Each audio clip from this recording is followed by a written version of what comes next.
Mărțișorul, tradiție străveche și cu specific românesc, este sărbătoarea care anunță venirea primăverii. Șnurul împletit cu fir alb și roșu este un simbol care aduce fericire și noroc. La început de primăvară, românii respectă cu sfințenie această tradiție. Nimic nu este mai frumos de 1 martie decât să oferi femeilor pe care le apreciezi o floare sau un mărțișor. În Constanța însă, un astfel de gest simplu și firesc întâmpină uneori o mulțime de piedici.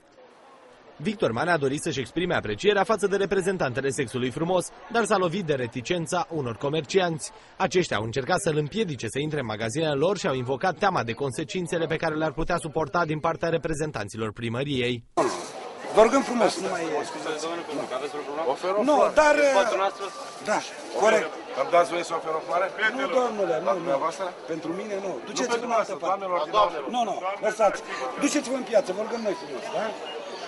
Gestul lui Victor Manea a fost însă foarte apreciat de doamne și domnișoare. Să rămână, o primăvară fericită. Mulțumesc frumos. Toate cele bune. Mulțumesc. La mulți ani. Să vă dea Dumnezeu sănătate. Și dumneavoastră. Gărgărițele, coșarii sau florile sunt doar câteva din mărțișoarele despre care se crede că aduc noroc de 1 martie. În vechime, mărțișoarele erau purtate la mână sau în piept până când copacii începeau să înflorească, iar apoi erau atârnate de crengile acestora. La fel ca și în cazul altor obiceiuri, semnificația mărțișorului diferă de la o regiune la alta. Un singur lucru e la fel în toate zonele țării. Mărțișoarele sunt așteptate cu bucurie de toată lumea. În ce sens?